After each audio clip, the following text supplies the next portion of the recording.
c'est avec beaucoup de compassion, c'est avec beaucoup également de tristesse que nous l'avons appris. Je pense que nous devons quand même tous de compatir à cette douleur et puis se rendre compte que c'est une épreuve. Je pense que la vie politique rime avec ça. Mais je dis, l'appréciation personnelle que je peux en faire, c'est surtout à deux niveaux principaux. Le premier, c'est par rapport à la lecture du droit. Si en réalité, et je pense que c'est ce que je soupçonne et que je considère que ce soit le cas, si en réalité les faits qui se sont soutenus, les faits qui ont conduit à son arrestation, en fait, justifient le pourquoi il a été condamné, je pense que tout bon Sénégalais se retrouve en phase avec quand même les exigences de l'application du droit. Si le droit est lu, je pense que nous devons tous de nous conformer par rapport quand même à cette réalité-là. Là aussi, la précision que je tenais à porter, que cela en fait ne se limite pas quand même à des cibles bien déterminées. Je pense qu'aujourd'hui, il va falloir quand même instaurer cela à l'endroit de tous Sénégalais et surtout de ceux-là qui ont en charge les destinées de notre pays. Je pense que l'argent du contribuable sénégalais est un patrimoine commun. Je pense qu'il est du devoir de l'autorité de pouvoir quand même préserver cela. Maintenant, ce qu'il y a lieu de faire, c'est d'étendre en fait le processus vraiment à l'encontre de tous ceux qui seraient quand même responsables de telles pratiques ou bien qui seraient quand même soupçonnés de telles pratiques. Que cela n'évolue pas sur en fait, un processus de ciblage.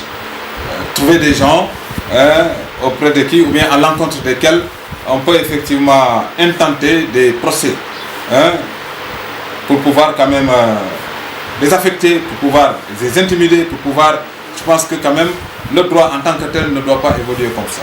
Donc de ce point de vue, je dis, s'il y a en fait lecture du droit, je pense que tout bon Sénégalais se retrouve en face et il va falloir effectivement quand même étendre le champ d'action pour que la légalité des traitements, la légalité des jugements, que cela puisse quand même recouper vraiment tous les acteurs qui seraient concernés par des situations ou bien des actions de ce genre. Je pense que donc de ce point de vue, nous ne pouvons émettre qu'un jugement qui irait vraiment dans le sens de l'esprit des textes qui ont conduit quand même à un verdict. Et maintenant, l'autre point qui suscite également mon interpellation et mon inquiétude par rapport quand même à ce verdict, la connotation qu'on lui a donnée. C'est-à-dire que dire qu'il y a en fait l'intrusion de l'exclusif sur le judiciaire. Je pense que cela interpelle la responsabilité de tout concitoyen. Et à ce niveau, nous devons quand même aller vers le rétablissement, la réhabilitation de la République. Je pense que les trois régimes, les trois systèmes doivent évoluer indépendamment, avec une liberté d'action, avec des champs d'action qui en fait ne s'imbriquent pas. Aujourd'hui, l'exécutif est investi d'une mission bien déterminée avec des prérogatives. Le législatif, la même chose, et le judiciaire. Il ne peut pas y avoir d'interaction au point de pouvoir quand même perturber le déploiement d'un système vis-à-vis de l'autre. Et je pense que de ce point de vue également, ça interpelle, comme je venais de le dire tout de suite, la responsabilité de tout bon citoyen sénégalais au besoin de s'investir pour quand même la réhabilitation de la République.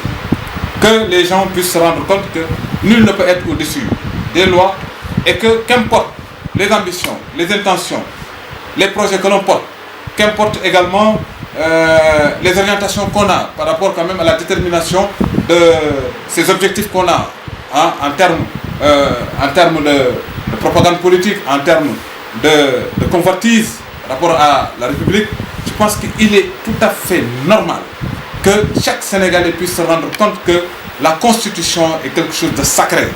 Et il n'y a que la lecture du droit qui peut quand même assurer la stabilité et l'équilibre d'une nation. Maintenant, avoir des possibilités ou bien un pouvoir qui pourrait quand même permettre vraiment de tordre la main à un système, cela en fait est source d'instabilité, source de déséquilibre, source également de tension. Et je pense que quand même il est du devoir et de la responsabilité du gardien de la Constitution de veiller quand même à ces dispositifs-là. Et je pense que l'Afrique doit éviter de se prêter quand même en spectacle par rapport quand même à des événements de ce genre. Dire qu'aujourd'hui, il y a possibilité d'un pouvoir de faire quand même orienter des décisions ou bien de faire des ciblages qui pourraient quand même perturber ou bien ralentir les allants de certains dont les ambitions seraient de perturber ou bien d'anéantir un peu les ambitions des autres. Je pense que moi, en tout cas, Ahmad, en ce qui me concerne, je ne me sentirai réjoui que lorsque je serai en face d'un système tout à fait équilibré. D'un système qui permet quand même à tous les acteurs de pouvoir se déployer et de pouvoir faire face à leurs responsabilités, à leurs missions. Et je pense que dans un pays qui migre vers l'émergence, un pays qui se veut émergent, doit en fait se montrer dans une rigueur totale par rapport quand même à la restitution du droit, par rapport au respect des principes de droit. Le droit est la chose la plus sacrée au monde. Et je pense que quand même nous, en tant que des musulmans, nous devons quand même nous inspirer des enseignements du Coran. Je pense que le prophète Mohammed sallallahu alayhi wa sallam, paix et salut sur lui, je pense que dans un de ses enseignements, à travers le Coran, nous faisait comprendre qu'il lui a été recommandé d'être intègre vis-à-vis effectivement des autres. Je pense que c'est fondamental que celui qui dirige puisse quand même faire preuve d'une intégrité totale, faire preuve d'une neutralité totale, faire preuve effectivement d'un souci de préservation des acquis, d'un souci de préservation de tout ce qui relève effectivement d'un patrimoine commun. Mais aller dans le sens véritablement de juger par des stratagèmes, de juger par des ruses ou bien des machinations au point de pouvoir préserver ses intérêts à seul, je pense que cela ne dénote pas de la dimension d'un leader en tant que tel. Et je pense que l'Afrique se doit de se montrer beaucoup plus en vigueur par rapport à cela. C'est pour cela que je dis, si toutefois que ce qu'on semble accuser, ce qu'on semble donner, en fait, constitue une réalité, je pense qu'il y a lieu de revoir un peu la démarche et le processus qui peut permettre quand même à des interpellations de ce genre. Je pense que ça c'est fondamental et Dieu nous enseigne également dans le Coran que nous devons être un peuple très assujetti, un peuple respectueux des principes du droit. ولو على أنفسكم أو الوالدين والأقربين وإن يكن غنيا أو فقيرا فالله أولى بهما. Ça veut dire quoi? Je nous dis que nous devons être un peuple très assujetti au droit, respectueux des principes de droit, un peuple équitable, un peuple qui, véritablement, dans le cadre de ses déploiements, dans le cadre de ses choix, dans le cadre véritablement de ses jugements, dans le cadre de ses interpellations, n'a que le droit à juger, n'a que le droit à appliquer.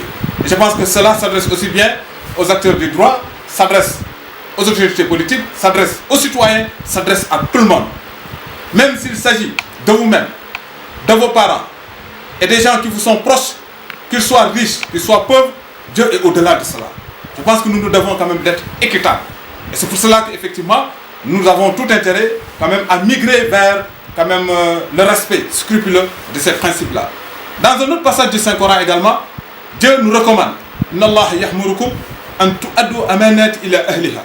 Wa iza hakamtum bayna an-nasi an tahkumu bil adl. Inna Allah nihima yahizukum bihi. Dieu nous dit effectivement de rendre aux gens, de rendre à ceux qui sont des dépendants, à ceux qui sont en fait qui répondent au nom d'un peuple, à des gens qui sont des soumis ou bien des administrés, de leur répondre ce qui leur appartient, de leur remettre ce qui leur appartient de droit. Je pense que le principe du droit est l'élément le plus fondamental. Et je pense qu'aujourd'hui, si Dieu en fait ne s'était pas en fait montré le plus rigoureux, le plus respectueux du principe du droit, je pense que le monde en fait allait se présenter sous un autre visage. Donc de ce point de vue, je pense que nous avons tout intérêt à aller vers quand même le respect de ces principes-là. Ça nous garantit la stabilité, la paix, l'équilibre et l'entente. Et ça va en fait avoir un effet dissuasif par rapport à des comportements qui iraient dans le sens véritablement des avantages qu'on aurait accordés aux uns par rapport aux autres.